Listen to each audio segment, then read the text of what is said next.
মার্কেটে গতকাল আমরা দেখেছি লাস্ট 20 মিনিটসে একটা সার্ভ সেলিং এসেছিল, যদিও সেখান থেকে মার্কেট রিকভার করে ক্লোজিং টাইমে 24,334-এর ওপর ক্লোজিং দিয়েছে। তো আমরা গতকাল ডাউন জোনে দেখেছি একটা পজিটিভ নোটে ক্লোজ হয়েছে। এছাড়াও আজকে যদি গ্লোবাল মার্কেটের দিকে ফোকাস করি, সেখানে দেখতে পাচ্ছি অনেক মার্কেটই ক্লোজ রয়েছে, কিন্তু নিকাই অর্থাৎ জাপানের মার্কেট 400 পয়েন্ট পজিটিভে ক্লোজিং দিয়েছে, আর ইউএস মার্কেটের ডাউন জোনের ফিউচার 225 পয়েন্ট পজিটিভে ট্রেড করছে। আগামীকাল নিফটি, ব্যাংক নিফটি কীরকম ট্রেড করবে সেটা নিয়ে ডিটেলসে ওয়েডনেসডের ভিডিওয়ে আলোচনা করেছি। যদি ভিডিওটা মিস করে গিয়ে থাকেন একবার দেখে নিতে পারেন। তো আগামী ফ্রাইডেতে মার্কেট কীরকম ট্রেড করবে। আজকের ভিডিওয়ে আপনারা অনেকগুলো স্টক নিয়ে রিকোয়েস্ট করেছেন আলোচনা করার জন্য, তো তারই মধ্যে থেকে 5টা স্টক নিয়ে আজকের ভিডিওয়ে আলোচনা করব।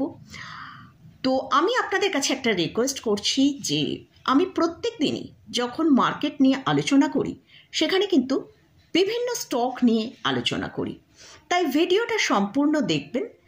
তো ভিডিওটা মধ্যে যেসব স্টকগুলো নিয়ে আলোচনা করি, হয়তো আপনাদের যে স্টকটা সম্পর্কে কোয়ারিজ আছে, যদি ভিডিওটা পুরো দেখেন সেখান থেকে কিন্তু আপনাদের স্টকটা সম্পর্কে আপনারা জেনে নিতে পারবেন। কারণ আমি 2-1 দিন আগেই এমন কিছু স্টক রয়েছে যেগুলো 2-1 দিন আগে আমি আলোচনা করেছি, কিন্তু সেগুলো আবার যদি রিকোয়েস্টে আসে তাহলে বারবার যদি একই স্টকের উপর আলোচনা করি তাহলে অন্যান্য স্টকগুলোকে আমি কভার করতে পারবো না।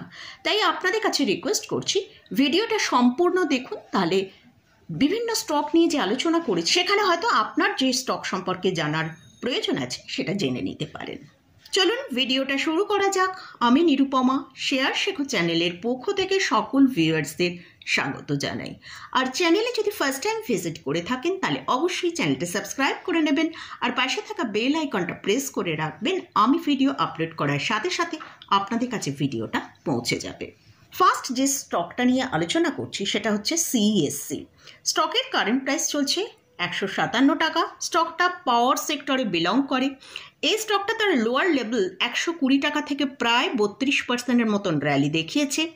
এখন স্টকের জন্য যেটা স্ট্রং সাপোর্ট রয়েছে সেটা হচ্ছে 140 থেকে 145 টাকা।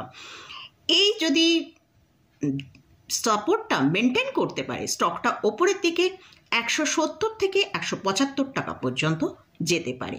তো এর জন্য অবশ্যই সাপোর্টটা মেনটেন করতে হবে, আর যদি সাপোর্টটা ব্রেক করে তাহলে কিন্তু একটা ভালো সেলিং আসতে পারে। আর স্টকের এখন আরএসআই 51.50 কাছে ট্রেড করছে। নেক্সট যে স্টকটা নিয়ে আলোচনা করছি সেটা হচ্ছে পারসিস্টেন্ট সিস্টেম। এই স্টকের কারেন্ট প্রাইস চলছে 5,289 টাকা। স্টকটা আমরা লাস্ট ওয়েডনেসডেতে দেখেছি 2.18% ডিপ দেখিয়েছিল। যেহেতু আইটি সেক্টরের মধ্যে স্টকটা বিলং করে, তো আমরা আইটি সেক্টরে দেখেছিলাম ভালো প্রফিট বুকিং হয়েছিল ওয়েডনেসডেতে, তাই কিন্তু এই স্টকের মধ্যেও আমরা ভালো একটা প্রফিট বুকিং দেখেছি। তো এই স্টকও তার লোয়ার লেভেল থেকে 31.62% অলরেডি র্যালি দেখিয়েছে। তো এই স্টকের জন্য এখন যেটা স্ট্রং সাপোর্ট সেটা হচ্ছে 5,050 টাকা থেকে 5,100 টাকা। যদি এটা ব্রেক করে তাহলে কিন্তু স্টকের মধ্যে আবার ভালো সেলিং আসতে পারে। স্টকটা নিচের দিকে প্রায় 4,200 টাকা পর্যন্ত নিচের দিকে আসতে পারে। তো এই স্টকে এখন 20 এবং 50 ইএমআর ওপর ট্রেড করছে। স্টকটার যে সাপোর্টের রেঞ্জটা এখানে উল্লেখ করলাম, যদি সেই রেঞ্জটা মেনটেন করতে পারে তাহলে স্টকটা ওপরের দিকে 5,600 টাকা পর্যন্ত ইমিডিয়েট একটা আপসাইড দেখাতে পারে। আর এই স্টকের আরএসআই 56.97 কাছে ট্রেড করছে। নেক্সট যে স্টকটা নিয়ে আলোচনা করছি সেটা হচ্ছে কোফোর্জ লিমিটেড। স্টকের কারেন্ট প্রাইস চলছে 7,296 টাকা। এই স্টকটা লাস্ট ওয়েডনেসডেতে দেখেছি 2.53% ডিপ দেখিয়েছে। এটাও আইটি সফটওয়্যার সেক্টরে বিলং করে। এদের মার্কেট ক্যাপিটালাইজেশন 48,855 করোড়। এই কোম্পানি হেলদি ডিভিডেন্ড পে করে, আর এদের আরওই হচ্ছে 24.1%, ROCE হচ্ছে 28.6%। এই স্টকে এফআইসের হোল্ডিং হচ্ছে 40.21%, তারা পজিশন মানে প্রায় 2.31%-এর মতন কমিয়েছে। আর ডিআইএসের পজিশন 49.93%, ডিআইএসরা তাদের পজিশন বাড়িয়েছে। পাবলিকের কাছে আছে 9.56%। এই স্টকটাও তার লোয়ার লেভেল থেকে 18%-এর মতন একটা র্যালি দেখিয়েছে। এই স্টকের জন্য যেটা স্ট্রং সাপোর্ট রয়েছে সেটা হচ্ছে 7,027 টাকা। এই স্টকটা এখন একটা ছোট্ট রেঞ্জের মধ্যে ট্রেড করছে, যেটা হচ্ছে ওপরের দিকে 7,527 টাকা আর নিচের দিকে হচ্ছে 7,142 টাকা। যদি স্টকটা ওপরের দিকে 7,527কে ব্রেক করে ওপরের দিকে ট্রেড করে তাহলে ইমিডিয়েট আমরা 7,811 থেকে 8,100 পর্যন্ত একটা আপসাইড দেখতে পারি। আর যদি নিচের দিকে 7,142কে ব্রেক করে নিচের দিকে আসি তাহলে আমরা আবারও 7,027 পর্যন্ত ইমিডিয়েট নিচে আসতে পারে। যদি এই সাপোর্ট লেভেলের কথা যেটা বললাম 7,027কে ব্রেক করলে স্টকটা কিন্তু আবারও একটা ভালো সেলিং মোডে চলে আসতে পারে। লাস্ট যে স্টকটা নিয়ে আলোচনা করছি সেটা হচ্ছে কোচিন শিপইয়ার্ড। এই স্টকের কারেন্ট প্রাইস চলছে 1,585 টাকা।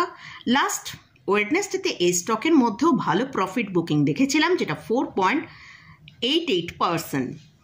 তো এটা অ্যারোস্পেস এবং ডিফেন্স সেক্টরে বিলং করে। এদের market capitalisation 41,867 crore. 52 week high হচ্ছে 2,979 টাকা, 52 উইক লো হচ্ছে 1,168 টাকা। এদের ডিভিডেন্ড ইল্ড 0.61%।